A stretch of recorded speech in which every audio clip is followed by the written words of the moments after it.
Hello, ladies and gentlemen. Welcome to episode 573 of the DrunkNerds podcast. I'm your host, as always. I'm Tyler. And join me, we have the man, the myth, the legend himself, the man that was taught English by Kevin Nash and only knows Steiner math, Sir Colonel Gables. What's up, buddy?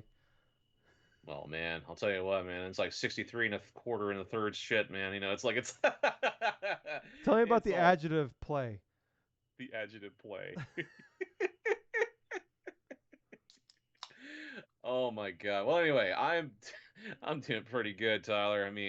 It's been the same old the workplace, It's like hardworking, minimal staff because of issues, but other than that though, it's just been like a long hardworking week.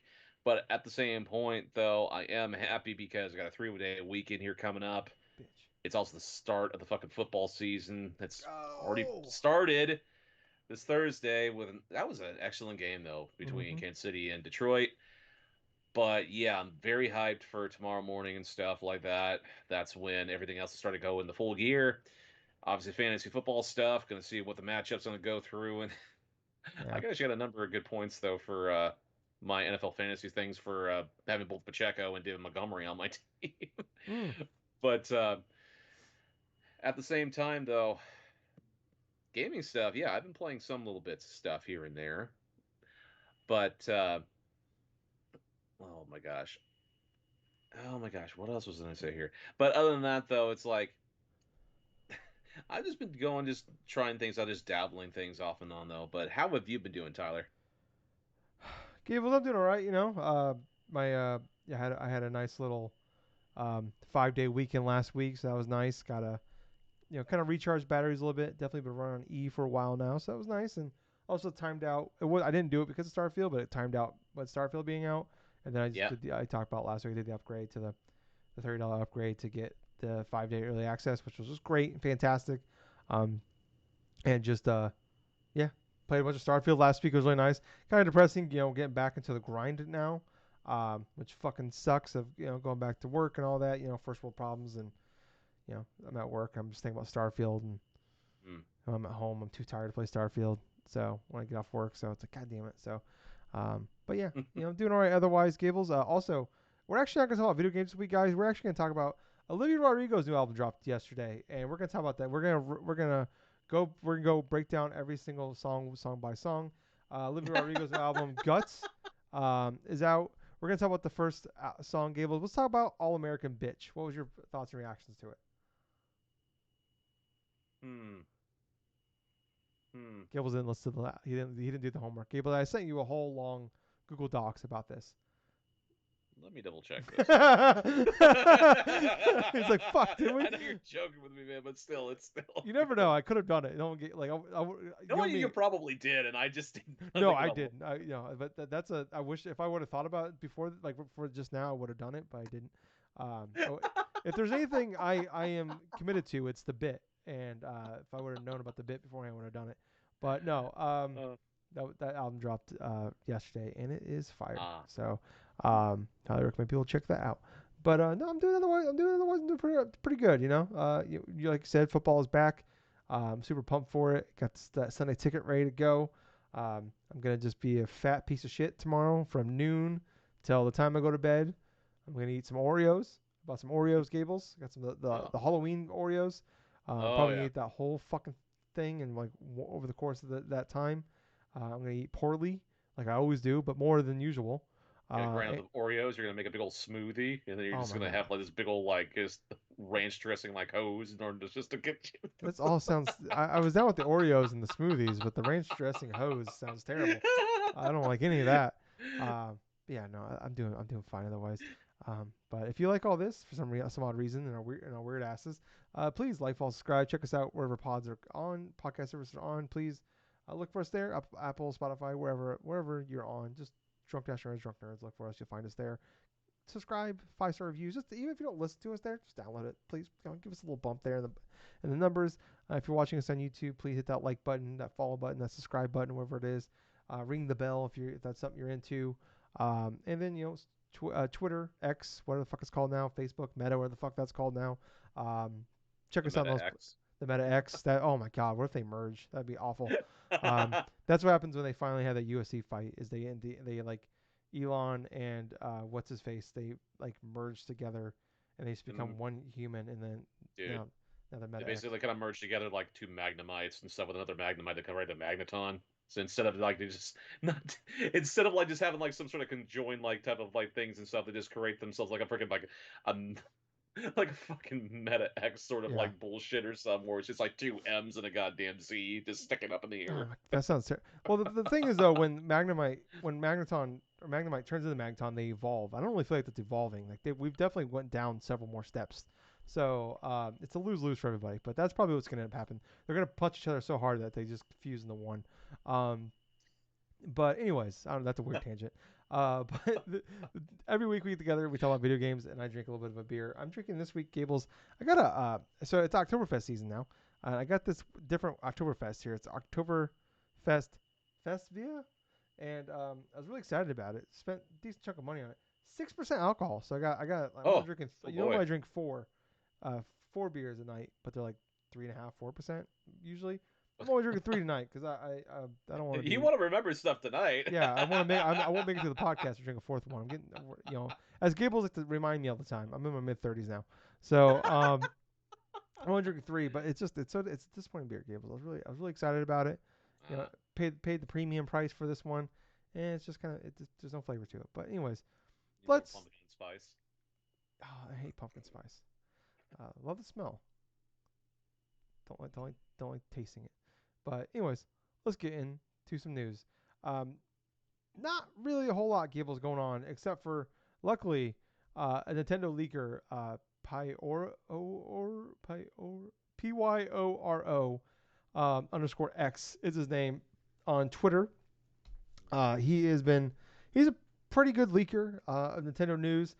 He's the one that leaked all the Mario Wonder stuff earlier in the year and Oh, okay. saved my ass in multiple Fans Critic leagues where I drafted it in January. I'm just blindly following this guy's leak, and it turned out I was turned out to be a smart idea on my behalf Hmm. because that's paid off in both my Fans Critic leagues. But he's been tweeting a lot over the last 24, 36 hours or so, and so we talked about this last week that there's been some rumblings that there'd be a direct in September. It's been going on for a few weeks now, but then some people thought the Wonder Direct on the 31st was that maybe that was the direct they're hearing about.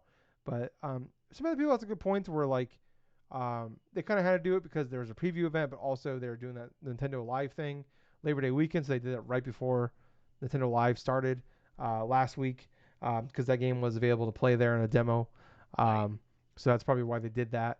Um, when Nintendo's done a direct in September, I believe every year since like 2012. Really, or I think maybe I guess since they probably started doing directs, I think about that time they started doing them. I think there's But one year they didn't do one in September, but I could be wrong about that. people say some people don't count 2020 because they did the Mario 35 celebration there, which is like a mini direct. Hmm. So Hmm. they've done full Okay. blown directs every year, but 2020. But they technically had a direct in 2020. But like I said, that was one of the announced like Super Mario 3D World coming to Switch and the Mario Anniversary Collection thing. Um, Super Mario All Stars, what the fuck it was called. Um, Hmm. 3D All Stars. Yes. But anyways, um, he's been doing some tweets here, kind of randomly tweeting and like commenting and like liking certain things. People are going through his likes and getting some hints through his likes. So he started off by saying fans of MATLAB, MATLAB, features will be happy.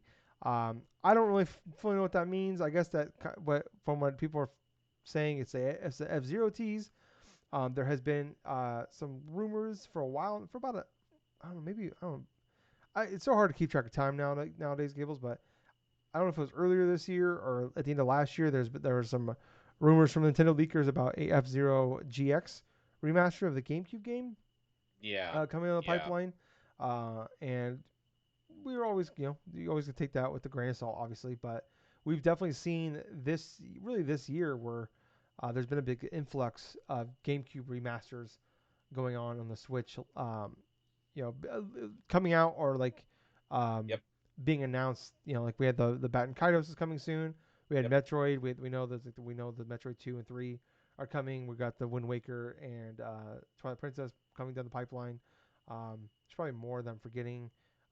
Well, there is guys of Arcadia though, even though it's not That's technically that like was a game rumored. Yeah, port. yeah. With the Tales of Symphonia and stuff like that. But um, Yeah. we definitely been like we talked about this probably about a year ago, earlier maybe earlier this year when we had that first direct in February.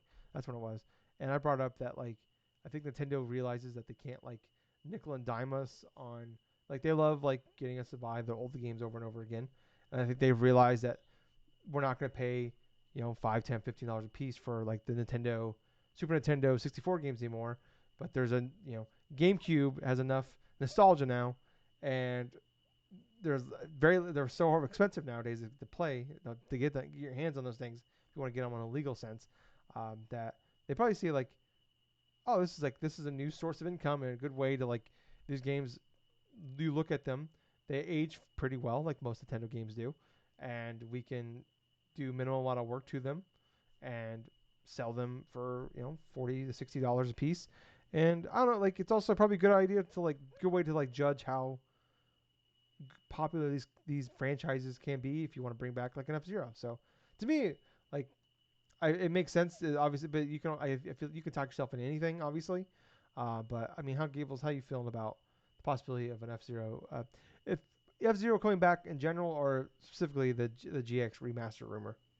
All right. So when it comes to F-Zero in general, I mean, the odds of like a new F-Zero game coming out in current day is pretty slim. I mean, we've already have like other types of like indie alternatives and stuff that have tried to emulate the success of like say an F-Zero X or an F-Zero GX or something like that with, Fast Racing Neo with like that's one example I can really cite that really comes to There was mind another though. one that But came like a year or two ago too. I can't think of. oh my lord, I'm starting to space that one too. But I can yeah, picture in my brain. I just can't think of the name. yeah, that's the difficult part, man. It's like you have indie games that try to replicate the feel and like the intensity of an F Zero and stuff. But as far as a remaster goes, say like a GX, I mean that's more possible than ever. I mean, yeah, let's look. Let's basically go through and look what Nintendo has been doing for the past year here, which has been going through a lot of its back catalog and having subsequential remasters either announced or released this year. Metroid Prime Remaster was one of the aspects, like one of the games that they just stealth dropped randomly on the direct. Yeah, Pikmin one and Pikmin two. 1 and 2, Yeah, yeah. There's that too. I mean, even with the 3DS side of things and stuff, the second Luigi's Mansion game yeah. and stuff's going to be coming out next year. But it could be one of those cases where Nintendo could not only bring like back F-Zero GX, but like have it probably be like a stealth drop too, or if not a stealth drop, maybe like within the realm of okay, here's what you can look forward to downloading in November, say that way, or Save at it that for you sort. could save it for early next year because I mean Yeah. they've already got or yeah maybe Cell Drop would make sense too because I don't think they have anything in September. Oh, we have the Pokemon DLC, but Well, the Pokemon DLC is starting up next week, yeah, on the 13th and that, is, stuff. But that makes sense because that's the rumored date is the 13th. I forgot that's the same. They can give that well, one more well, one over. that leads more of a credence that maybe there is going to be some form of a rumbling of a direct next week, where Yeah. big releases and stuff. But granted, in for like the tie up like the last bits here of F-Zero and stuff. I mean, at this point, it's like why not? The nostalgia's hitting hard with the GameCube. Might as well go into the best catalog of first-party GameCube games and bring them out. It doesn't matter whether or not it's like with Super Mario 3D All Stars and stuff like back in 2020, or both Zelda games like Wind Waker and Twilight Princess go subsequent re-release. But F Zero, yeah, that is something that even the most hardcore of like Nintendo fans really have been clamoring for something F Zero related for a long while. So I do feel like that this is a possibility, but at the same point, man, it's like when it's gonna release. Yeah, man, I don't know. Yeah, yeah. I mean, plus next year's looking pretty soft for them so far. But I Mm, mean, maybe they blow us yes. away here with something. But also Could something. Go ahead. I was just gonna say, could you just imagine starting off like next year for Nintendo? A lot of their stuff that they announce is gonna be like remake or like a remaster of like game after game after game leading up to Switch 2 or whatever. Yeah, I mean that's kind of something that I think a lot of us were kind of feeling was going to happen because just based off that last direct we had back in June, it just kind of feels that way. Mm. But next up here though, Gables, he also had a GIF of Donkey Kong. Oh, interesting. So there's been that rumor forever about the 3D Mario team working on a Donkey Kong game, Yeah, um, yeah, which I don't know about that one. I I'm kind of like I lean towards. I feel like with this, like with all these tweets he's doing, like either in or out completely. Like you can't like right. yes or no. You either gotta be all in or all out with the way he's teasing here. And I would say I'm definitely more all in with him than I am out anything. I don't know if that would be the one though, of like the big 3D Donkey Kong game. Like that's the rumor, was a 3D Donkey Kong game.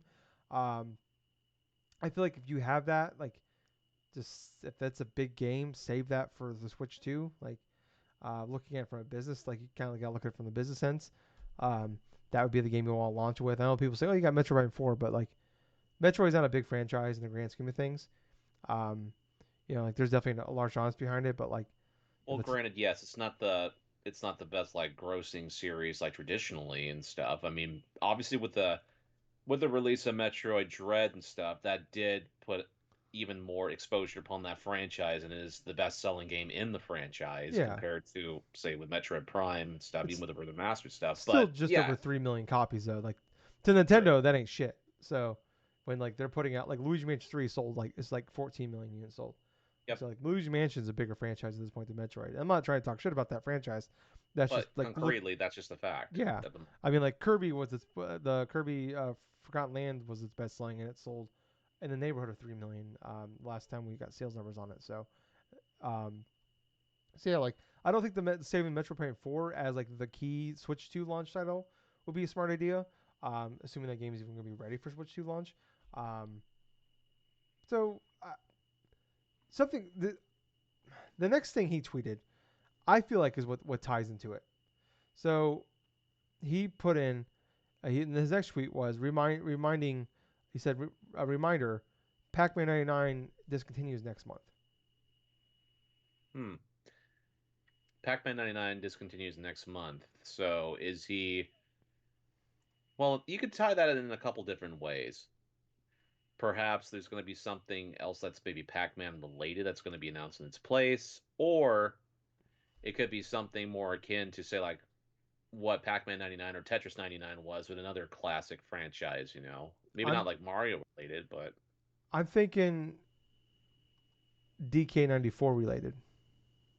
oh, But DK94. something on the level of Mario. Remember Mario 35, Hmm. where we had the 35 people at once playing Mario World, or no, Yeah, Super Mario Brothers. I think yeah. this is the next game that's going to replace Pac-Man. That Mario 35 game is a Donkey Kong 94 game because the tweet after that was a picture of Donkey Kong slamming Mario. Hmm. Hmm.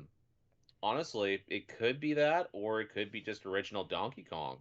Because think of it this way, that could also tie into it where you have a whole bunch of different people playing all at once for like an arcade version of Donkey Kong, going climbing up, getting the barrel, dodging the barrels, doing all the other stuff, That's a good point too. I was also Because look at it thinking this way, Tyler. I mean, look at it this way.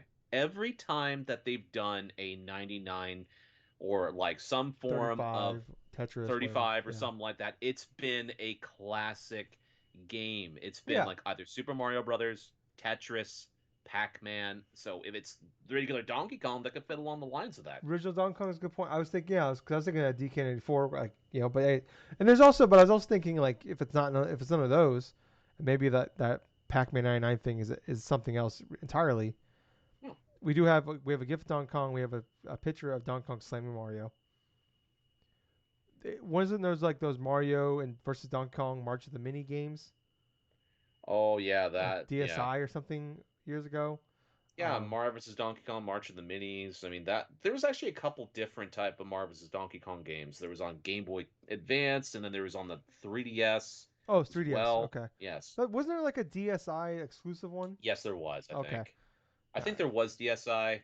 I mean, you might have to ask Justin for that type of thing because Yeah, he was that probably fucking more into weirdo. that type of thing. Um, But I had a DSi Gables, and that thing was kind of pointless. Um, but I don't know. That's kind of where my brain goes. 'Cause I keep seeing people like freaking out. Like, I see people like trying to combine the F Zero with the Pac-Man 99 thing to get like not Pac-Man F Zero, but like oh, maybe F Zero is the thing he's referring to with the, the online thing, and I'm like, I don't think that's the case.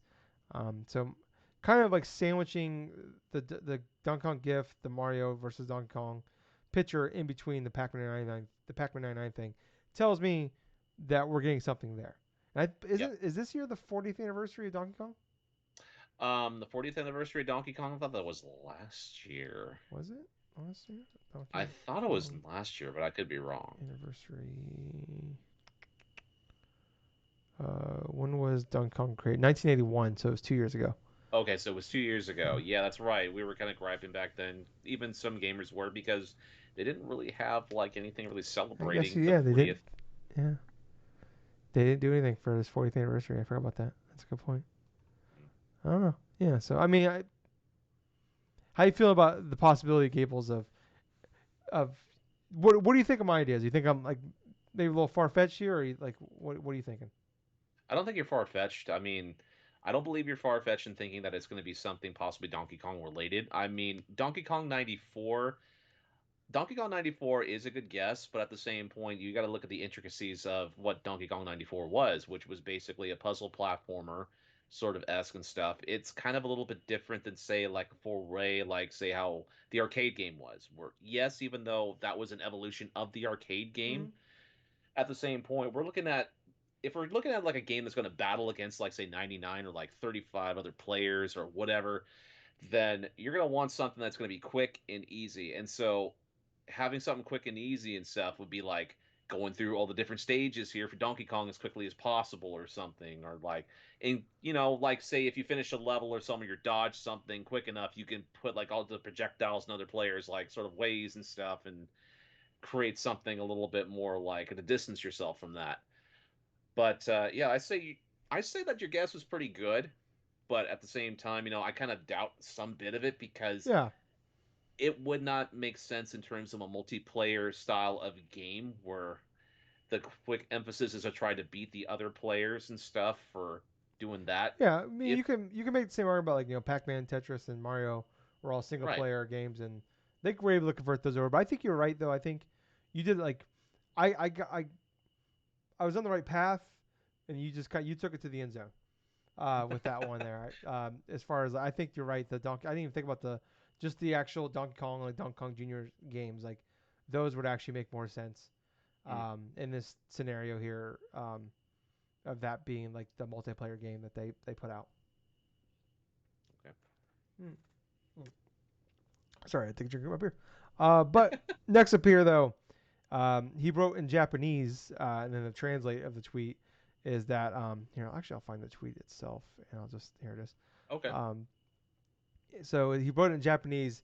And he said it's finally Princess Peach showtime. So obviously the last direct we had the announcement of the Princess Peach game, and he also said that the kind of put out there that the name would be revealed. So it looks like we're gonna get some more details on that Princess Peach game. No real surprise, but this one it's like one of those okay. things where it's like no duh, like that would be there. But I don't know. I'm curious to see like some more of that. Like I don't know how good this game could be. Like from like the 5 seconds we got, like I don't think like it's exciting the concept of it, like what it could be, but I don't know what it would be that like can make this game great. Like to me, like looking at like what we saw from that game, the little snippets we did, is it looks like to me it's the the no the not Paper Mario, the like the Yoshi's Crafted World and the Kirby yarn game, what the fuck, the Kirby string game, what the fuck was it called. Um, Okay, so you have Woolly World and then you have like Crafted World and yeah, and then stuff. You there's have the those Kirby two. ones too that they made too on top of that. Epic Yarn, yeah, that Yeah, was so one. yeah, yarn, yeah, I knew there was a yarn one in there, but to me that's what it looked like. Those it's that same team making that just kind of based off the art style that we had, the little bit we did get. So and those games are fine. I actually really liked Woolly World back in the day. Craft World was incredibly boring. I thought, but yeah, I don't know. Like that's what it looks like to me. I'm not like super pumped for this game, but like I'm open to the idea of this game being like a fun little 7 out of 10 style game. But um, how excited are you for like getting some more details on this Princess Peach game? Well, honestly, I kind of am kind of interested in seeing some more details in regards about it because, for one, we have yet to learn what's the gimmick of this game. Two, two, I kind of have like some guesses as to like what it could be. I mean, we basically from the small bit of footage we've seen like a stage, we've seen like all sorts of various stuff. It, Did I her, think, could her be dress change colors or something? her dress changes colors and stuff like Yeah. that. It could maybe there has something to do with terms of like performance based in terms of music. That's kind of like the guessing I had in mind when I was watching back some bit of the footage of that first initial thing because it's like you have the stage aspect, you have these different type of mechanics or something, maybe something more or less like a musically sort of centric sort of Gables, power up. Gables. What if it's the Persona 3 Dancing in Starlight, whatever those games are called? Oh my But it's god. Princess Peach. Okay, maybe we're overshooting things here too. That's like a fucking. I don't think it's gonna be a rhythm based like game or some of that sort, but dude, what I'm saying is, this is definitely going to be like a stage sort of act or stage sort of like performance sort of thing. But my guess is going to be maybe like she has different type of dresses, just emphasizing like certain acts of like a play. That's what Yeah, I'm guessing. yeah, that makes sense. Yeah, because I mean, it definitely looks like they're on a stage. So, And um, here's something of note too. You know, is this isn't the first time that like say Nintendo has done something stage related for like a Mario themed type of game. I mean, true. Mario 3 is a good example because Hmm. that game throughout the entirety, I think, was set on a stage. You know, you recognize the shadows in terms of the blocks and stuff, kind of Yeah, like they're hanging there. It was purposely made that way because it looked like a little puppet show, you know, or not like a puppet show, but like a stage show. wasn't it like Thousand Year Door as well? Like, Yeah, yeah, Thousand Year Door was sort of like that as the well. battle Only system was much at least. Yeah, the battle system, yes. yeah. Oh my Plus, the god. audience inside there was actually pretty fun to Yeah, go forth and like give me that remaster. build up. Oh shit, dude, I'll, that'd I'll, be lovely playing I'll that on modern systems. I will pay full price for that. Next up here, this one not a lot to go on off of on these. That he said there will be remasters of a DS and Wii game. Um, DS and Wii. Okay. yes, no idea. Like it sounds like they're two different games, not a game that was on DS and also the Wii. So two different games here. But Okay. someone did ask him, are these games related? And he said yes. Okay, so a DS and Wii game, not the same like game I itself, but at can't the same. confirm that, but the way let me see if I can find the wording. Okay, let's see the original quote here Oh, he said first. remakes of a DS and a Wii game. So from the way he Okay. worded it, it sounds different. But then someone, like I DS said, and someone Wii asked the game. question, "Are these games related?" And he said yes. So I'm wondering if that Huh. means same franchise. These It games are could the be. same franchise. I'm trying to. I don't know what franchises were also on the DS and the Wii, outside of like obviously like the Mario's. Hmm. Gabe was looking at his shelf over there of his Wii and DS games. DS and Mostly on Wii my DS and like the 3DS stuff. that are I'm related. kind of at a loss though because it could be a couple different franchises. It could be something Pokemon related. It could be something like well, definitely maybe Zelda related possibly, but even so that's kind of a long shot because it's like if I'm thinking Zelda related, it's like I'm thinking of those like those touch screen sort of Zelda games and I don't think that's going to tie into what this is going to go forth and do. Yeah. But oh my gosh, the other type of like DS and like Wii sort of games that kind of tie into each other possibly would be something kind of like maybe Pokemon related or something. Well, it, But it, it could just be something of the same franchise though as well. So it doesn't even mean like yeah. they're tied together in any sort of way. As far as outside, they're also, um, oh Jesus Christ! I just found a Reddit link for this. Okay, let's see. Hmm. Um, Are you doing that? I'm just all right. Oh boy, this is hmm. what. Some of these people are stupid. Um, Well, you know how Reddit is, just off and on, just a true. bunch of different things. Someone said trauma center. That's fucking hilarious. Uh, Trauma Center. Even though it did have both a DS and a Wii game, different types, but um, Fire Emblem. well, Was here's the there a thing. DS Fire Emblem game? That's interesting because there has been a release for the DS, say for Fire Emblem, which was Fire Emblem Shadow Dragon, which was like a remake of like the first ever Fire Emblem game with Marth. Then the Wii one was of Radiant Dawn, which was the sequel to the GameCube game Path of Radiance. That one was more of an elevation. It was more of a sequel story to Ike and his crew of like mercenaries and stuff. But that could possibly be that could possibly be one of them, Tyler. Fire Emblem would fit that sort of mold where it's like it's in the same franchise, but they're completely different, separate sort of Yeah. like games. People keep seeing a lot of Rhythm Heaven here. Rhythm Heaven also had like Gables, what? Metroid Prime Hunters, and Metroid Prime 3. Oh, come on, dude. I mean, I can see what they're saying. I can see what they're doing there because the Metroid series has been the most popular it's been possibly in the past 20 years. But oh my gosh, Metroid Prime Hunters and Metroid Prime 3. I mean, we already know Metroid Prime 3 is going to be Yeah. We it's haven't got going the to be 2 yet. re-released. So this is something different. This is something like a DS and a Wii game, DS Metroid right? Prime Hunters was a DS game, Gables. I know that. Metroid I Prime know that.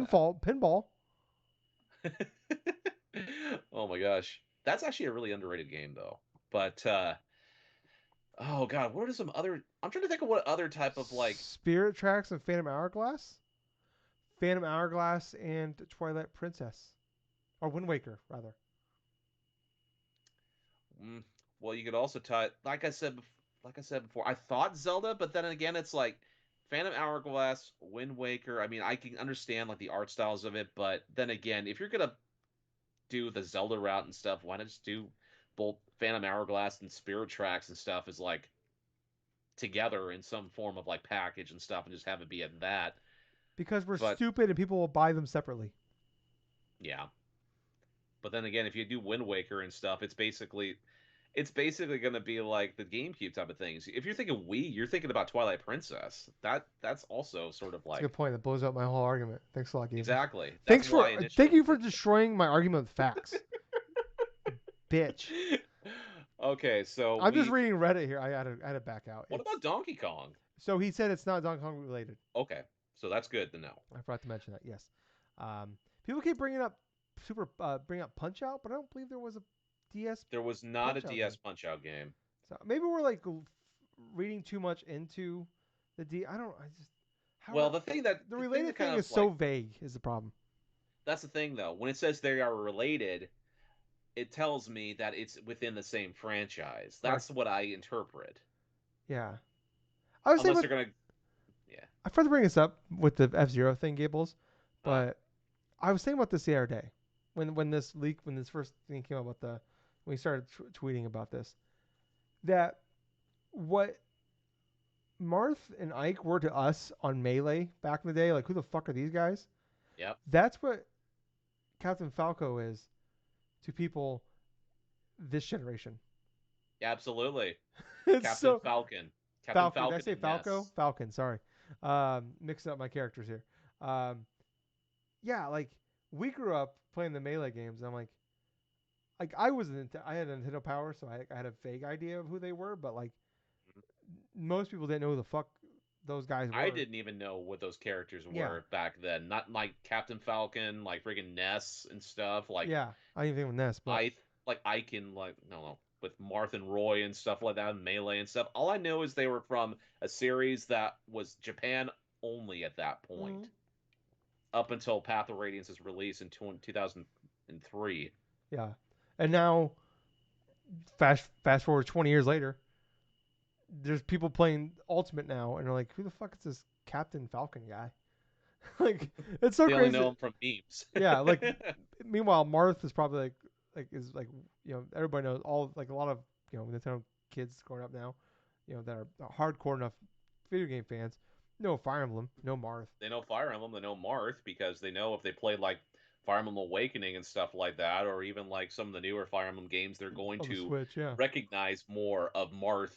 Maybe not so much Roy, but like with Marth and stuff, yeah, but Fire Emblem in general. yeah. They know the franchise. It's just I just blew my mind when I was thinking about that. It's just like crazy. Yeah. I guess like the whole part about they are related thing is just kind of throw like because it could be mean so many different things. And then last but not least here, Gables, he liked the tweet about from Nintendo tweeting about Splatoon 3 DLC from a while ago. That makes a lot So of sense. We have yet to see more footage in regards to what that Splatoon 3 DLC is. That whole single player thing. they're bringing back the Splatoon 2 hub world. That's the second part of the DLC. That's what they're gonna make. You fools, you idiots! We made you pay $30 for hub world DLC. Oh my god. Yeah, that still kind of pisses me off to where that is the tease, what they did for the expansion. Okay, we get the Splatoon 1 hub world. Let's Yeah, go ahead and that's reminisce in this part. stuff. That's part one. Yes. And Uh, part two, that'd be kind of cool though if they did part two of that single player, whereas they do like a kind of a mixed style of like the Splatoon 2 sort of like hub world itself, only it's incredibly sort of different. I would just respect it almost if they just did the hub world from Splatoon 2 and just called it a day. Like I'd respect that honestly. If they just like, you know what, we're just gonna do this too and like that's it. It's like, oh, you can go and you can go to all three hub worlds. I Hang will out with say though whatever one this you want. I will say though the Splatoon 3 single player was pretty fun. I enjoyed it immensely. I fell off that real quick. I enjoyed the. I bought that game digitally. I should probably play that more, but I just fell off that. I just didn't like the. I liked playing the game, like the levels. I just didn't like the in between stuff where you had to like shoot the stuff. And you had to like earn the points to like unlock the next level. Like, let's just play the goddamn That's the levels. thing, man. I mean, the biggest like barrier and stuff for people was the connection issues for Switch Online. Yeah, yeah, yeah. And then Japanese people just are so goddamn good at that game. Well, you know what? Japan has always been kind of strong and sort of competitive like games, you Yeah, know. fucking assholes. Uh, Oh, yeah. Tyler. I didn't mean it like in a mean way. I Just, know, I just know, the, I know. you know, they're better at me, and I don't like it. You know, like they put the time and effort in, and I put very little, and they're better than me, and I don't like that, Gables. I'm an American. I should just be better than you. God. As he's playing Mario Kart against little kids. Yeah. You know what? I put the time and effort in, and I'm better than them. Pieces of shit. I grew up in a time when the blue shell wasn't a fucking thing. When Have the you ever blue thought? shell was invented, they were a tiny speck in their father's balls. All right, and I was already winning at 150cc in mirror mode. All right, Well, you know 200cc wasn't what? even invented yet. What's kind of funny is like they'll probably look at you the same way you look at like say Japan in Splatoon 3, where it's like, oh god. You just you just see one person from you see one like Japanese name above a Splatoon character, and it's just like it's like the equivalent of like a million soldiers charging at you, and you're just by yourself with the one like with the wooden sword. It's the way I feel when I see that. Um, anyways, I should just be naturally good at things, and it's not fair that I'm not. That's kind of my 2 cents, Gables. Let's move on though. I don't know. Do you think you got to add on the direct stuff before we move on? Well, honestly, I don't have really anything really substantial to add to the direct stuff. Only that if it does happen next week, that's fine. But if not, hey, it's still kind of fun to guess what these little rumors or guidelines are going to be. No, it's not. I want a direct next week, Gables. I I want a know. goddamn. We got one. It's Tokyo Game Show is in 2 weeks. We always get one right before Tokyo Game Show. It's goddamn time. Goddamn time. I want one. Just I don't know. It's whatever. Anyways, let's move on. Gables, I got some crazy news here. You'll never believe this. Okay. E3 is not happening next year. Ah. You know what? I saw this happening for some reason, but at the same time, I'm not surprised. Yeah, it's almost as like just being bad at your job for years on end led to this with like maybe I should change and they just don't change. So what's going on here is that so Repop, which we've talked about for the last year or so now, that they were going to put together E3 for ESA. People don't know Repop runs all like the PAX conventions and a bunch of Comic Cons, and they are awesome at those. They always put on good shows, good events, get everybody together. Um, they literally just did PAX West last weekend, and so they were gonna do E3 this past June, but they like ended up like getting like signing them on like, and they had like basically like 9 months for a show, like 6 months to put the show together, Hmm. figure out how they're gonna do it, get everybody together, and like try to wrangle all these different as video games Uh, advertising and everything has changed over the last really like COVID just really sped up a lot of shit. As far as that goes, and everybody's like, wait, we can just do this on our own timeline and for a fraction of the price of doing, flying everybody out and putting on a big stage show in LA. Um, and then here they are trying to get everybody back together and with like no time frame and everything fell apart as we know. Did not end up happening with E3 this year. So Repop and ESA are parting ways, so they will no longer be putting the show on together for them. We do Yep. know that LA Convention Center, where they've been at for a long time now. I know they left a couple times. They've always come back. Um, that they announced that they've already fulfilled that time for something else in that during that time frame in June. So if there was going to be one next year, it would not be at the convention center in LA. But there's been some reports here from like Andy Robinson, a bunch of other people that. Um, so it's been confirmed that the Repop separation is real. Like they announced that. But there's been a lot of reports from, like I said, Andy Robinson, a few others that it will not be happening next year, and that they're hoping to come back in 2025. So, um, which would mean Gables. Mm. So we had an E3 digital in 2021. 2020 obviously Yes. canceled. 2022 was canceled kind of late because they were trying to do a physical one late, and then they're going to do a digital only one, and that didn't happen. So didn't happen. Obviously 2023 same thing, didn't happen. So that would mean if they come back in 2025, that'd be a 6 year gap between a full fledged E3 um, and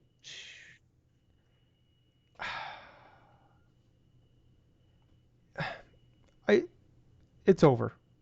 It really like It is. It is not just from the limelight, not just from just a juxtaposition, like from like a moral standpoint, no, but basically a lot of the luster that E3 once did have, and then what they are now and what they were towards the tail end before COVID stuff going on. I mean, it's yeah, done. This thing has ran its course. We already have Jeff Keighley stuff Summer Game that's Fest. Yeah, not, or Summer Games Fest and stuff. Yeah, sure, it's not like E3 once we once knew and stuff like that, but it has the spirit of that yeah, type of feel going through, and that's basically what we've been wanting yeah. anyway. So if it comes out in 2025 and stuff, if they're able to go forth and build something up, I mean, that's fine. But at the same time, it's like people have moved on. It's too long of a time of a gap in order for us to really give a shit about what E3, like a current modernized of E3 is. That's unless they do something incredibly drastic to try to make it more appealing for companies to come in and stuff to advertise for game stuff. I just don't see it happening. I absolutely don't. Yeah, because it's because even before like COVID and everything happened, like the last few years of E3, I always kept hearing like game journalists and stuff like that talking about that have been going to shows for years and decades.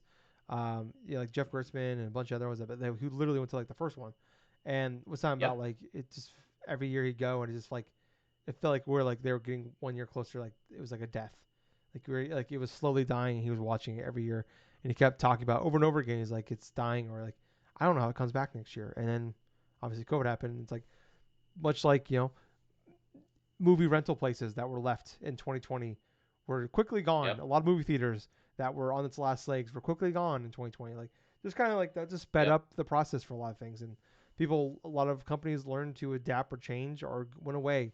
And we've seen all these video game companies that even when Xbox and PlayStation were putting out new consoles, they just learned to change and adapt and just do something. And PlayStation already dropped out of E3 before it was even COVID even was a thing.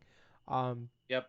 so yeah, it's like I mean what like because all E3 was ESA was renting a building and then charging crazy ass prices for these people to come be in this building they rented out, is what it Right. was.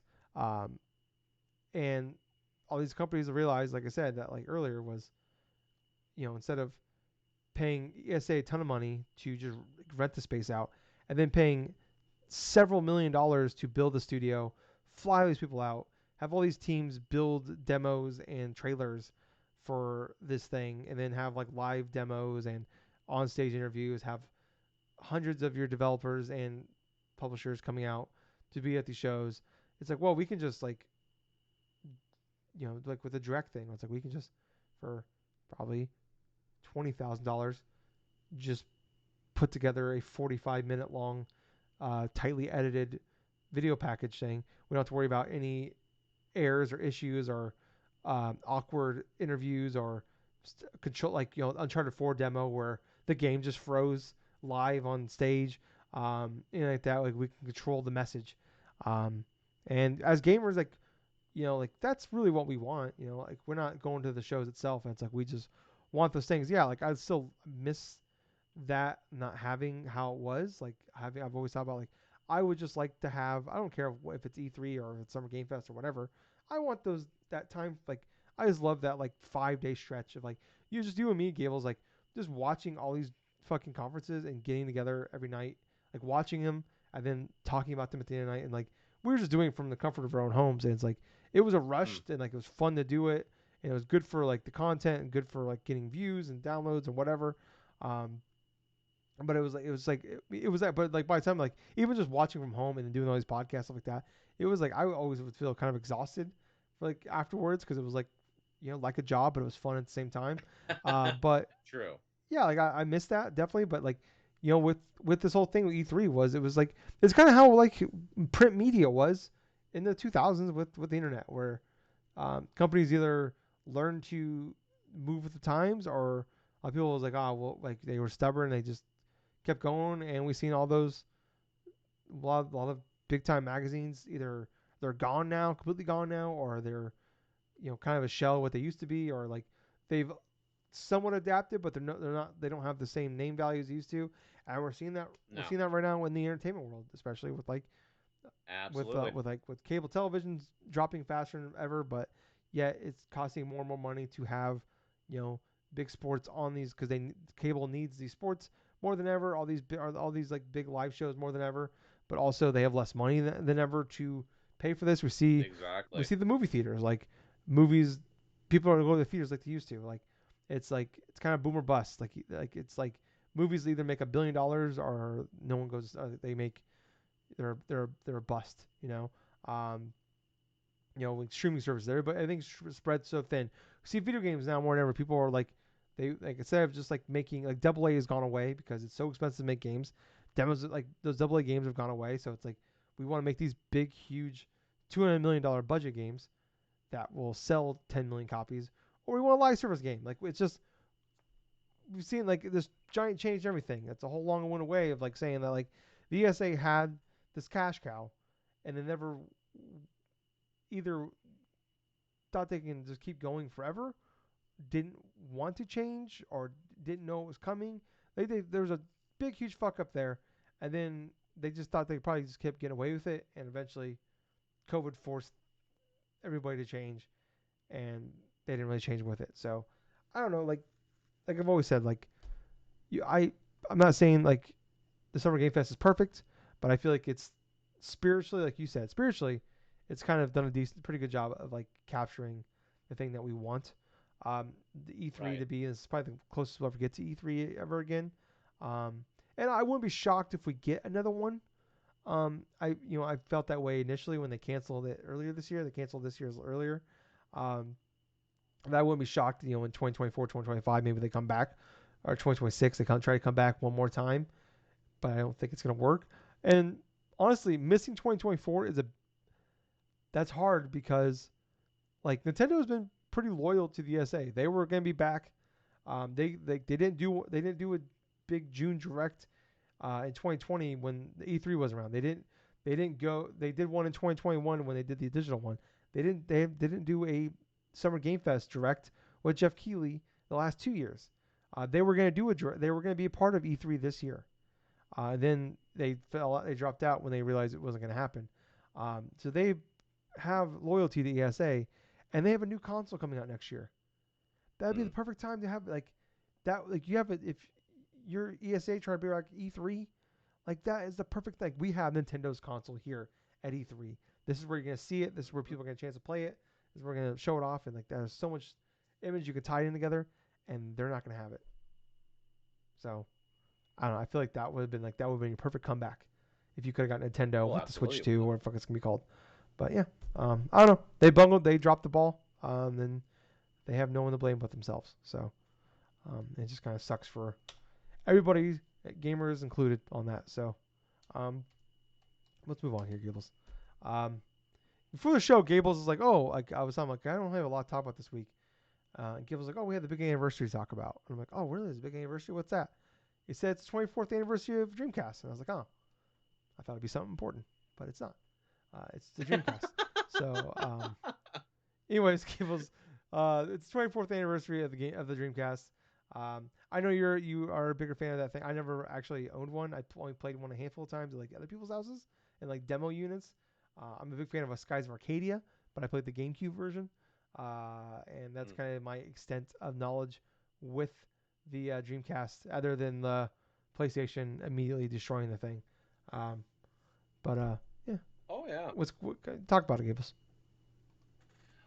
All right. Well, you know what? In general, the Sega Dreamcast, the advertising campaign for that thing, that was so crazy. That was an epic sort of moment back then. Like, you got to put into perspective, listeners, to where it's like back in the late 90s and stuff, the way you really brought forth your console to like mass market, in terms of people and stuff, you had to go forth and secure a lot of different types of ad space, like say with like sporting events and like stuff, like kind of like similar to what you would do now though. But what made the Dreamcast kind of special in terms of this is because of the specific date that was pounded into your head in ad nauseum, which was 9/9/99. That was the release date of the Sega Dreamcast in North America, and then it had like a little like little song, not like a song though, but like a little like just repeated like 9/9/99 and stuff, and then you'd have not just that, but you'd have like these commercials to where you would have like a Dreamcast, right? And it sounded like a block party was going on inside the Dreamcast, and it just goes and zooms inside the center portion of where the light is, and you have all these like polygonal characters from like Sonic the Hedgehog to Gary Payton and stuff from the Mm. Seattle Supersonics to like all these like kind of classic sort of like Genesis like Sega characters from back when and stuff like Ooh La La, also from Space Channel 5 and this and that. But the thing what made it this system special to begin with is like kind of the campiness, but also kind of like that last sort of like gone back to basics that Sega did at the time to try to repopularize its company as a whole and stuff because of the colossal failure that was the Sega Saturn in the US. But what I remember bits and pieces about the Sega Dreamcast is my older brothers had the Dreamcast, right? So there were a couple games that we did initially play a little bit around with and stuff. Obviously, WWF Attitude was one of those. I did have to end up. I did go through and playing and stuff on the Dreamcast itself, but I have a little bit more in terms of like experience playing games on the Dreamcast. I mean, I played Soul Calibur. Fucking Soul Calibur is an awesome fighting game, dude. I mean, people more or less back in the day would remember Soul Calibur for like the second iteration, especially on GameCube because it had Link and everything else like that. But let me tell you something. Inside the arcades of the time, the 90s, and especially for home consoles and stuff, having that arcade like fighting game experience was heavily important. And I'll tell you what, man, it's like when you had a chance to play Soul Calibur, like your hands on that type of copy and stuff and play it while you're so used to just put like sinking quarters inside the arcade, like your local arcade and stuff, and playing that type of a fighting game, and it was revolutionary for its time. But in terms of other games I had a chance to play and experience, I mean, there was like more obscure like Capcom games like Plasma Sword and stuff. That one was a interesting fighting game too. But God, other than that though, I played a little bit of like NFL 2K and stuff on that. I mean, heck, I had like a couple games for the Dreamcast coming on and off and stuff. But I know personally, I want to try in the future to try to get like another Dreamcast, get like the VMU, probably try to get like a couple of like some of the best games for that system and stuff. Because here's the thing though, I missed out on playing games like Crazy Taxi back in the day. I missed not just Crazy Taxi 1 and 2 and stuff like that, but you know what? Sonic Adventure stuff I do have on the freaking 360 Mm. store and stuff like that. I actually bought those Sonic Adventure 1 and 2 and stuff like that because it has the DLC stuff for Sonic Adventure 2 Battle and stuff. The whole extra thing that was put inside the GameCube version and stuff as opposed to the Dreamcast. But The last thing I'll say about the Dreamcast, though, which is kind of hilarious to me when I think about it retrospectively, because this is where I was at when I was a teenager. I went to a Walmart and there were two consoles in front of me. Like there was the PlayStation, the PlayStation where I wanted WWF SmackDown 2 Know Your Role, or I could get a Dreamcast with Marvel vs. Capcom 2. Both of these were my options here. My dad said, "Okay, you know what? With this whole like, oh my God, what was it? The whole tax like refund stuff, from like every year and Yeah, stuff. tax return. So you can only get the tax return. You can only get one of the two. So I was so close of picking a Dreamcast, but I completely went with PlayStation. The PS1, mind you, not like the original bulky one, but like the PS1. This is Yeah, like 2000, 99 2000, just before the Dreamcast like freaking died. got cut off in Southern North America. And yeah, I picked the PlayStation stuff, but still, retrospectively, that probably was the better move because of that console. Not too long after I made that choice and stuff, like not even like 6 months later, that it's deceased, that was discontinued and stuff like that. But I missed out on a good whole slew of games from the Marvel vs. Capcom games, like the freaking even like trying out games like Seaman or something like that, and like freaking I know, like I said, Sonic Adventure 1 and 2, like Space Channel 5 and stuff, even like the Power Stone games. But in conclusion, I mean, the Sega Dreamcast was the final hurrah for Sega as a game, as like pretty much like as a game console developer, as well as like in a way, just before they became the third party developer for multiple different systems afterwards. And it's kind of like that sense of like having nostalgia of like what Sega used to be and like how different it was compared to say what Nintendo was doing or say what PlayStation was doing and stuff, because even growing up from like back when and stuff, Sega was more or less geared towards older gamers in terms of like the games they had put out or the types of like content they could appeal more to like an older audience, like the teens, the young adults and stuff. But yeah, man, I mean, 24 years of the Sega Dreamcast, dude. I mean, it's so crazy that it's been that long since that console's released in North America, but at the same time, it's like there's been great pillars of games that have come out, like not just came out from back then, but are still going on today. That's just crazy. Yeah, you made a smart decision though, Gables. You got Metal Gear Solid, so Yeah, that's well, yeah, that's the thing. that trumps everything. So, all right, And without it, I would have experienced Castlevania Symphony of the Night there you go, Gables. 20 years There you ago. go. There you go. So, you made the right decision. Um, moving on here though, Gables. Some other news this week. Um, Alone in the Dark. I've been kind of railing this game the last like month or so about coming Hmm. out in October. I'm like, know your role, get the fuck out of October. Gables can't confirm they listened to the podcast because they moved out of October and they moved to January 16th. So good for them. Intelligent, Yes. yes. They even brought up the fact that like, yeah, we need to see it out of October. Did you hear the Gargoyle game remaster game is coming out, Gables, this year? I heard a little bit about that game coming out. I did not know it was going to be coming out this October year. 19th. October 19th, so it ties like a couple weeks before Halloween. Okay. The day before Spider-Man 2 and Mario Wonder, and 2 days after Sega or Sonic. So it's going to be completely No, ignored except for hardcore yeah, fan. no one will care. Um, moving on here, a couple little smaller things.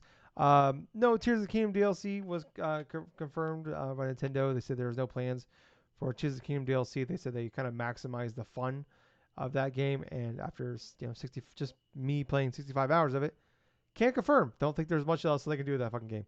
Um, they got 2 games out of that map, and yeah, I think they kind of max out what they can do, and I don't know. I'm kind of cool with like where they left it off at and move on to the next thing. Yeah, I can understand that entirely. I mean, this Tears of the Kingdom started off as DLC for Breath of the Wild in the first place. So, of course, I kind of understand what their logic is to where you've already stretched out to the extent what you could potentially do inside of this inside of this like realm in terms of Zelda games and stuff. So going with something completely new and stuff, aside like a new project and stuff, that does sound like more of what the Zelda crew, with Aonuma and stuff, what they would probably pursue next. No. But at the same time,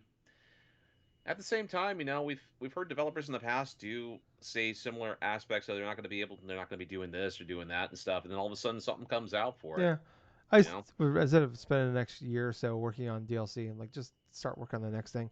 Um, and there's already those idiots out there, those dumb fucking gamers out there that say, "Oh, Tears of the Kingdom is just DLC." Fuck off. It's not. It's one of the greatest games ever made. oh, that's Yeah. funny. That's insanely rich. But eh, it is what it Yeah. is. Moving up here though, Final Fantasy 16 is getting two DLC packs of some sort. Um, no idea what it's going to be.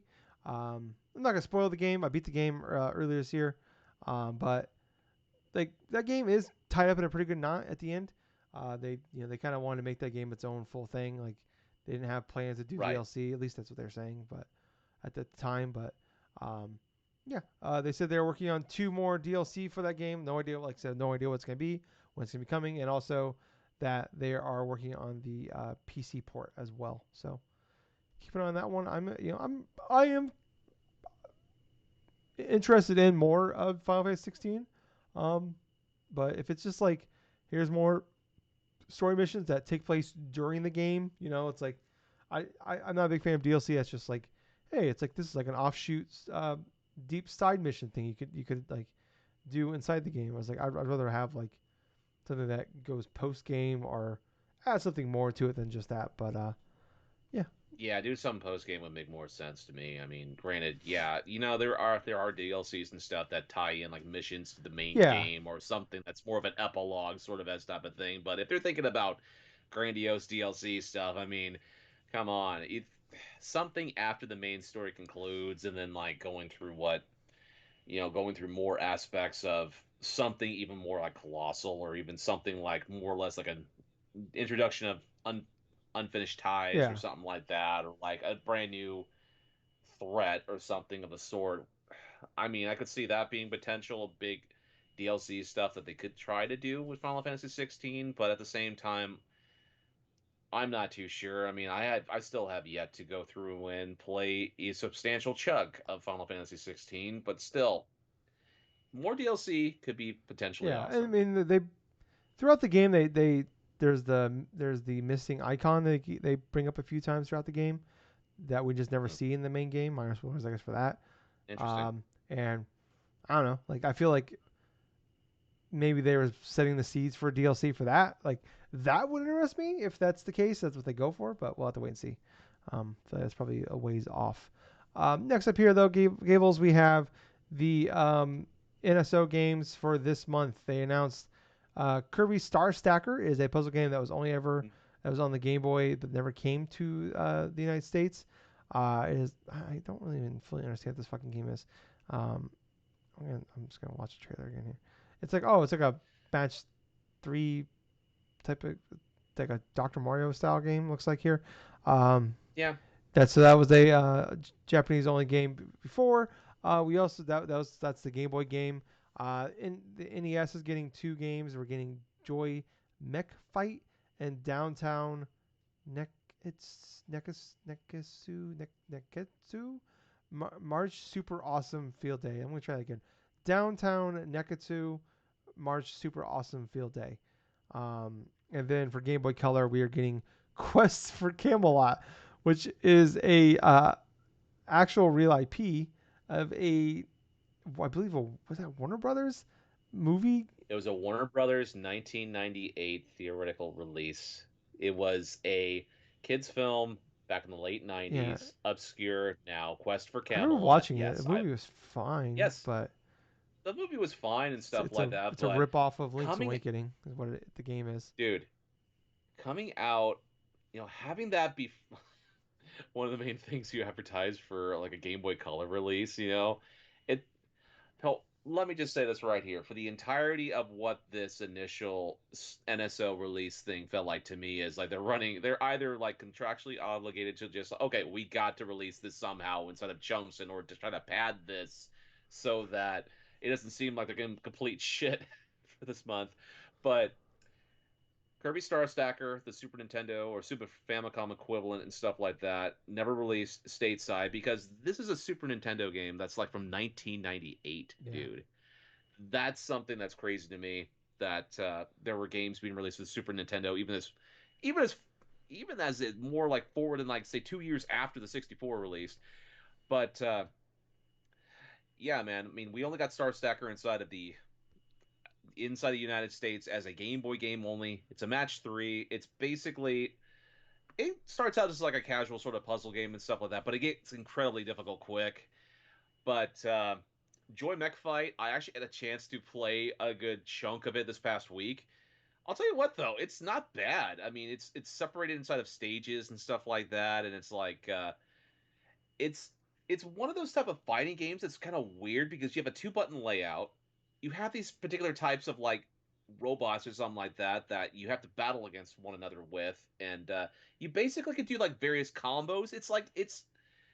It's one of those type of games where this I think this one came out like after Street Fighter 2. I think it was in terms like the I'm looking at. like in See the if early 90s or something. I'm not seeing anything on release date for that one. That's the thing, man. Like Joy Mech Fight and stuff. I had a chance to play bits of it. I mean, there are different types of robots you do have a chance to play, but it's not bad. That's the thing about it.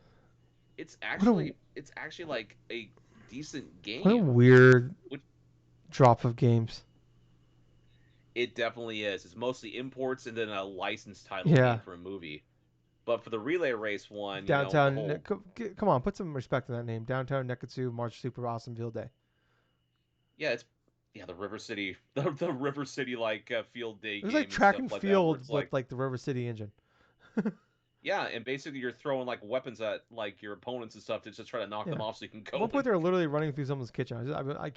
I've watched this trailer of the game like 3 times in a row. I keep getting my mind blown by it.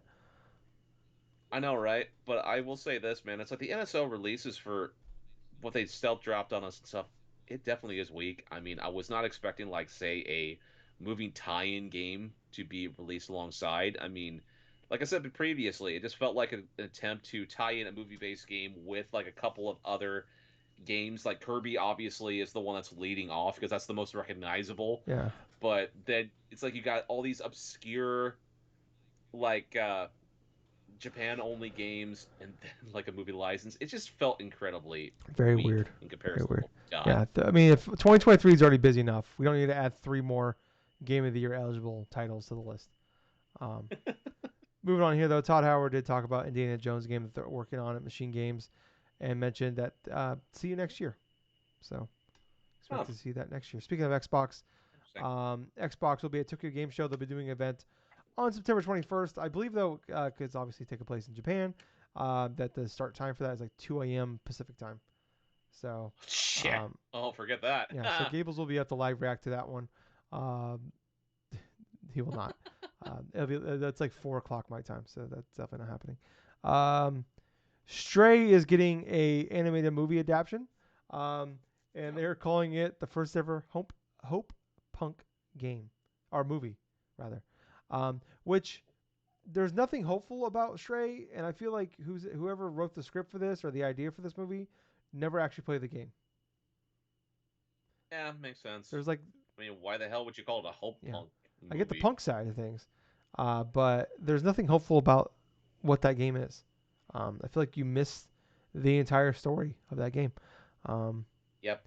and then They just saw the cat inside of a backpack and said, "Oh, okay, we can make a movie about honestly, that." that's probably enough for me though. So we'll wait and see. Put a dog in that. You got 2 tickets out of me. Um, moving on here. Last thing, last but not least here. Expect the early access for Xbox games to continue. Seems like the Starfield doing the 5 day early access for like you people pay the $90 or pay the $30 upgrade with Game Pass to get that 5 day early access.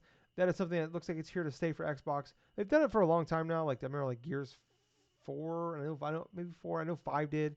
Like you pay like I think it was like $100. You got like you bought like the big meaty edition. You got like 3 days earlier. They did like they've been doing it a long time with the Forza games. And we've seen that like the Forza sales have been fantastic for them, even beyond Game Pass. And it seems like it's here to stay, or here to stay rather, which makes sense. I talked about last week putting that game out on the 6th, but then putting out the early access the Friday going into Labor Day weekend was fantastic business planning because people like me paid the extra, just pay, I have Game Pass, but I paid the $30 upgrade fee because you know what, I'm home, I'm gonna, I'm gonna be even if I wasn't gonna be off Tuesday, Wednesday on top of it, I would have paid that $30 upgrade fee so I could have the whole Labor Day weekend to fucking play that game. So um, really good idea to keep doing that, and people are fine playing, people are fine paying that price. So I guess why don't, I guess why not, I guess. So anything on that one, Gables? Well, honestly, I'm not too surprised. I mean, with how much talk there's been about Starfield and stuff, I mean, even multiple different people that don't really game consistently wanted to pay the $30 access thing in order to try to get the chance to play the game early. I mean, granted, what was it like on the second or something like It that? dropped Thursday night, so the 31st. Okay, so August 31st, and then like you had people go through pay that $30 sort of incentive and stuff because they've already have it downloaded through Game Pass and stuff, and then playing that initial thing early. I mean, I'm not surprised that it's here to stay. If it worked that well with multiple different releases over the years, then why would Microsoft change Yeah, this? yeah. Then they've kind of like, I've seen other people do that same thing, but like the game comes out like they do it like the game comes out on Friday. Hey, pay the premium edition, and you can play it on Tuesday. It's like, I don't know. I think Microsoft, like I keep saying like, why, that's fucking dumb. I'll just wait till Friday. Obviously everybody's schedule is different, but like to me, like Microsoft does a good job of like smart idea, business wise, smart idea of like, hey, game comes out Tuesday, but if you want to play it Friday, just pay a little extra. You can do that. So if people are out there willing to do that, so I guess if they're willing to do it, then whatever thing. So yeah, whatever. We'll have to wait and see what the next big thing is. That's always gonna be case by case. Like if Gear 6 comes out and they do the same thing, that's a game I'm gonna play through once, maybe twice. I'll just gladly wait until the game. Like I'm not gonna pay the $30 upgrade fee. I'll just play that when it's out on day one. So, but something like Starfield, definitely that's a game I'm gonna put 100 hours into. Well, not 100 hours, but a lot of people are gonna put hundreds of hours into, and yeah, makes sense for people to fucking just do it. But moving on, Gables, to what we've been playing. Do you want to go first? Or you want me to go first? I'll go first this time only because I only have like maybe a couple things I do want to talk about. Now, granted, I've already had a chance to play a little bit of Starfield. I mean, I did go through and play like about, I think what was like an hour and a half really at most though, but at the same time, I went through the customization of my character stuff. Basically made my character look look close to me as possible, which is kind of funny because it's George like Clooney. they have Yeah. a lot of well, they have a lot of different types of they have a lot of different types of options and stuff in terms of like shaping your character or what you want to go through and have to look like and this and that. But to the initial extent of what I did, I went through the first main area and stuff with the mining stuff. Then obviously I'm now at like the central sort of like main world and stuff where you just join this one faction and stuff for the first time, and it's like, okay, I get it. There's now a bigger sort of S type of like type of thing that I got to look for these type of artifacts and all this other type of shit. But from what I have initially felt within the short time I have played it stuff, it definitely feels like a Bethesda game, but at the same time, it does not have a lot of the jank of like say the usual Bethesda games, like there's always even like in some of their best games, like say with like Fallout 3 or with Skyrim, there's always some form of jank to either their controls or to their visual stuff or something of that sort, where it feels like Starfield kind of feels like a breath of fresh air in some aspects to where it's like it felt actually relieving to start playing something like say a Bethesda game to where it has that sort of mission structure, where it has that sort of like that feel of something more grandiose and something like that without occurring too many like say hiccups, not only just the controls but also in terms of the loading and some aspects of it. I mean, like I said, I could when I'm starting exploring like different portions of the worlds and stuff probably come into like one or two kind of like crazy little glitches here and there. I mean, but No, man. I mean, the combat stuff's fine. I mean, everything else, like the scanning of like certain elements and stuff, and then collecting certain bits, and I'm just more or less trying to feel out what this, basically what this game is going to be like for me. But so far, so good. I mean, even some bits of like the, even some bits of like the space combat seem pretty cool too. You know, but that, yeah, exactly. When you're escaping that one world and stuff, Yeah, and then you have to shoot a whole bunch of like the different Crimson Fleet. ships that are the Crimson Yeah. Fleet and stuff. That was actually pretty fun going through the Crimson Fleet stuff and just annihilating a whole bunch of shit. But yeah, man, I did. One other aspect I have liked about Starfield from starting from the get go is you can create like a couple different types of characters. Really, not one character is going to be like alike from like certain playthroughs because they got like two or three different perks through each like subclass and stuff. It could be like, say, like an engineer, or it could be like some like, say, more melee focused or more like philosophically focused, or some where you're trying to talk your way out of stuff. Kind of similar to how, like, say, what they Bethesda's done previously, or with Fallout, or with Skyrim, or with Oblivion and stuff. But I really have enjoyed my time playing it so far. Now I have enough time to where I can go forth and experience it a bit more. 3-day weekend, but of course, got to compete with football. But let's see. Other than that, I did play that. I did play the couple of games and stuff from the NSO stuff. I mean, obviously, I tried out the Kirby Star Stacker stuff, which is basically the same game as the Game Boy one, only it's entirely in Japanese. But the Joy Mech fight, like I said before, it's not that bad of a fighting game, really. I'm really surprised at what they were able to accomplish and stuff with like just the two-button layout. Because there are times where you can just use like your simple punchy kicks or your air punches, air kicks, and stuff. But then when you go through for some characters and you can just do directional sort of things, like say with both buttons pressed, that actually works too. And so there's actually its own little meta inside of this game that's really kind of much more deep than I had thought.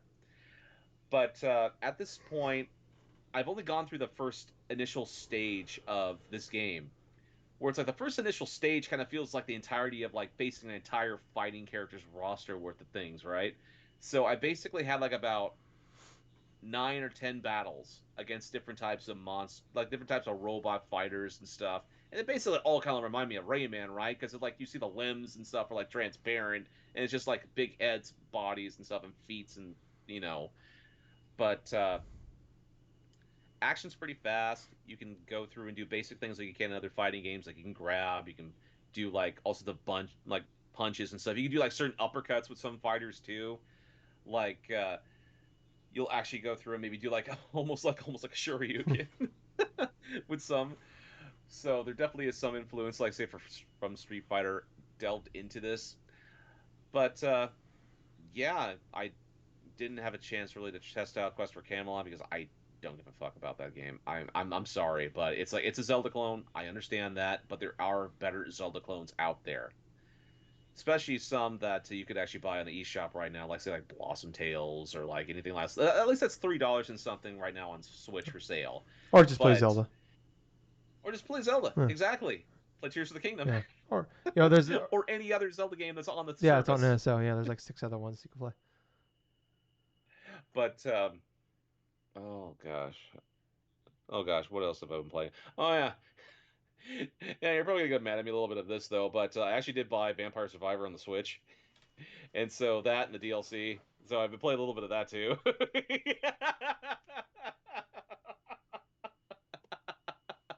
As he walks out, probably heading to the bathroom, but still, the last thing I have been playing for this week is a little bit of Vampire Survivor stuff. Which, you know what? That's just the thing. That's the game I've just played for the last half hour before I go to sleep. Laying in the bed, just playing a little bit of that. Gables, we Just promised to break the addiction of Vampire Survivors together, and then I found out you're using behind my back. well, man, it's so fucking fun. I know it's so fucking fun, but we almost lost each other. We lost everything because of this goddamn game. I, We gotta I break find the it so addiction. hilarious that I have all these I have all these like great games that I could be playing, and all of a sudden it's going right back to some Vampire You have like 20 Survivors. awesome games you play like an hour of, and you're playing I know. goddamn Vampire Survivors that you already had That just on Game Pass. You put like dude. 1,000 hours into on Game Pass. I know this has been said in ad nauseum, and it's truly good. It's truly true here. It's like there's so many fucking good games that are so fucking long that I just want to play something that's going to be in bite-sized chunks. You can play Starfield in bite-sized chunks. Well, I could. Well, yeah, I could. Tears of the Kingdom, Exactly. Final Fantasy Yeah. 16, God of War Ragnarok. You Yeah. son of a bitch. Oh yeah. Oh yeah. But at least with Zelda Tears of the Kingdom, I played more than 20 hours of. That's like a fraction of the time you put Oh, into Vampire Survivors. I know. I know. I've seen my time on Xbox I've Live. seen it too. Shit. It's concerning.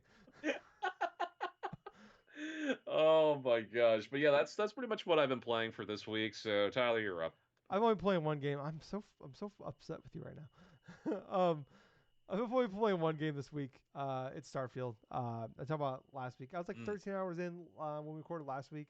I am now 35 hours in to There you Starfield. go. It's Gables. It's a very good game. I do not I think know. I'm gonna hit that wall like I've done with like Skyrim or Fallout 4, where like Skyrim, like I talked about last week, put like 20 something hours into and fell off. Fallout 4, I really hit the wall like probably about the same thing, 20 something hours in, but I forced myself to play like 35 hours, and I like finally fuck this and fell off hard. Um, so I'm 35 hours in Gables, and I have not done the first mission yet of the main story. Oh my god, this feels like Zelda Tears of the Yeah, I Kingdom all feel over like again. it was like 45 hours before I even did the first mission. Yeah, so definitely I might go longer. I did two of the factions already. I completed the quest for there's like the Crimson Fleet faction quest Yep. and the Vanguard faction quest I finished, and then I just found two more the other day, and I've started those ones. There's the Freelance Collective is one, and there's like a security company I'm working for now too. I can't remember the name of who that one is, but I just started. I literally only did the first mission for them, and just been digging around. Uh, just wandering the world. I like a couple like I did like a Manta side quest that like kept hearing people say to do, and it was fucking awesome. That quest Hmm. was like Okay. just like I'm not like going around like world to world and like, oh, I'm just gonna walk around this world. I'm not really doing that. I'm just doing like missions I find. I've mostly been sticking to like the faction quests because those have been pretty awesome. And then like I might stumble upon like a fun little side quest here and there, and I'll do those. But just having a great time. I'm like level 22 now on that. So I've done a little bit of the space battles. Space battles are fun. I'm just not into the whole like shipbuilding and like pimping out and making my ship as great as possible. It's just not something I'm into. Like the build like even like like anything like building your own like Little Big Planet, Mario Maker, or like Fallout 4. Like I just never really vibed with the building, the outpost stuff, the settlements, the building levels. Never really been my thing. Um, I've upgraded my ships and stuff like that, added things so I can have a bigger crew. I can hold more more items and resources on it. I did find a nice little thing that's kind of helped a little bit with like my frustrations was like the encumbrance and stuff, like carrying too much stuff. Where I found a storage Right. case in the basement of like there's like a place called the Lodge where you go like when you like the first planet you go onto, Jemison. Yeah. There's like with the team you're working for in the basement. There's like all the like upgrade stations there, like for like your weapons and like your research and all like stuff like that. There's a storage case in it that holds unlimited stuff, and all the resources I have for that, I just go there and like I'll put them on my ship. I'll have my ship carry as much as possible, and then like when I go back to the planet, I'll just take everything off my ship. I'll go to the lodge, put them in that storage case, and then go back on my merry way. It's still kind of frustrating. It sucks when like you like level up, and like literally the first four levels I did, I just used to upgrade my how much stuff I can carry, and it's still I fill up incredibly fast because like I'm carrying only like a half dozen guns that are really good. They're pretty good so far from where I'm at my level. But you still have to carry a space suit, a helmet, a backpack like a jetpack, and then you also have to carry like a suit to walk around like in planets where you're not in space. So it's like you're already Right. like there's like half your weight right there on top of like some of your medical stuff and anything like that. So you still fill up really quickly. Like just doing a couple like decent sized size missions, like can fill up all your spots, and then also like my companion with me will like their shit's completely full too on top of it. So I've been like I'm not picking up shit like I normally like you do in the beginning of the game because I've got a decent amount of money saved up, but also like I've even components and resources like that I could use. I'm like being nitpicky on what I take. So that's kind of it's kind of frustrating in that sense, but I found a way to work around it. It's not still frustrating, but it's not like it's been a relief a little bit on that sense. I was like, I don't know where to put the shit anymore. I don't want to be like that person that took like 200,000 potatoes and put them on their ship, even though it's really funny. But um, yeah, I'm still having a really good time with the game. I'm loving the game. The combat is really good. Like I said, I put it on the scale of like that tier of like Far Cry, where it's not top tier, but it's above middle tier. Um, as far as combat goes, it's just really fun to do. Like some of the weapons I've been getting are pretty awesome. Like I have one weapon, like I have a shotgun that like shoots out like radiation. It's like what on top of like when you hit them, does radiation damage. Um, so yeah, like and just finding like new weapons, upgrading. It's just the missions itself, the stories. You're being told like I'm not saying it's like it's not top tier, but the stories are good enough. The side missions are deep enough, beefing up. The characters are good enough that like I'm having a good time and I want to keep doing more with these characters. Like these worlds you're going to. Like I just went to this one place called like Neon, which is kind of like the I can't remember the name of the. Remember that space station you go on in Mass Effect that's got like the it's like where all the like the bad people like all the pirates and shit go and there's like that the Omega. Omega. Yeah, it's basically the Omega of Starfield. Like I just went to that like on Wednesday I think, and I've only been there for a few hours, but just having a good time wandering around that area, just like getting in trouble, starting some fun side missions. Like end up doing like a side mission where like I went to a hotel and the lady's like she has like a bunch of like, hey, give me 1,000 credits, you can just go in these people. Like she was like running like a hotel. Like just give me like 1,000 credits, I'll give you the key and go to these people's like basically their hotel rooms and like take whatever they have. And sometimes like you get nothing, like literally like you'll get nothing. And some like I find a bunch of contraband, and it's worth tens of thousands of dollars. I go and sell and make a bunch of profit on. So have some fun time with that. The only like kind of annoying like glitch I've had so far like is I did lose. So I've had two. Then like not glitch. One wasn't a glitch. One was like just kind of frustrating. Like it's a Bethesda game, so you always want to just be safe. You want to like just do a hard Yeah. save. Like I always try to do a hard save like in every hour. I've only had one game crash so far, and I haven't had any other issues as far as like getting like stuck in any major loops. But I did have one moment where like I grab jumped to another area, and like this is how you grab jump and you get to an area. There's a space battle going on, and you get caught in that space battle. If your ship is Yeah. fast enough, or you're faster than them, you can fly away, then jump out. Well, I jumped into a spot where I was like level like 13, and there was like a level 20 something, 27 or 20, like double my level basically. And they wanted to get into immediately got to fight it with me, and they were faster than me and obviously way stronger than me. And I spent like an hour trying to fight them and like just trying to run away or fight them, and I just couldn't. And I hadn't hard saved. Like I was just like getting in the flow of the game, forgot to hard save, and my last save was like 2 hours previous. So Oof. I had to go back. Luckily, the only thing I like main thing I missed was like mostly the talking segment. So I was like I was able to just hit X and or A I guess on my Xbox and just fast forward, and I got through that stuff in like no time, and then just didn't go to that area. Even though it's like I think it's kind of random when it happened. And then I did one side mission today where I get to like do the whole part. Luckily, I saved right for that big final like battle of that area. But the main bad guy, like there's like I'm fighting like a group of pirates, and then like the main boss, the leader of those pirates, like his health would just keep regenerating back to 100%. So like I do some damage and then immediately shoot back up, and like it was just kind of like I got like I fought a guy for like 10 minutes. I'm like, what the fuck is going on? Like, I thought he was healing at first, and then I'm like, oh no, he's just like he just won't take any damage. So I had to like I reset it, went back in, and it fixed that issue. Luckily, like I said, I saved right before that. And those are like the only two like real issues I've had. One wasn't a glitch; it was just like a really shitty random encounter that happened. And this one, that was like the one real glitch I had was just fighting this guy, and he just was bullet sponge. So, but other than that, like I said, this game is fantastic. I'm having a great time with it. Eventually, I will start the story mission. Maybe, probably should because football's happening, and also Mortal Kombat's like a week and a half away. So, That's something I want to get into. So, yeah, but that's all I'm playing. So yeah, thank you guys so much for watching. I was Tyler. And I've been Colonel Gables. So until next time, everyone, play some fun games. Definitely enjoy some Starfield, Sea of Stars. I mean, Final Fantasy 16, Tears of the Kingdom, or whatever the heck that you want to play at this moment in time. Not Vampire But Survivors. most importantly of all, oh yeah, yeah. But most importantly of all that, it's like, thank you for listening to another fun-filled episode of the Drunk-Nerds Thank you, Gables. podcast. Too Yeah, sweet. see you, sweet man. Bye, guys. See ya.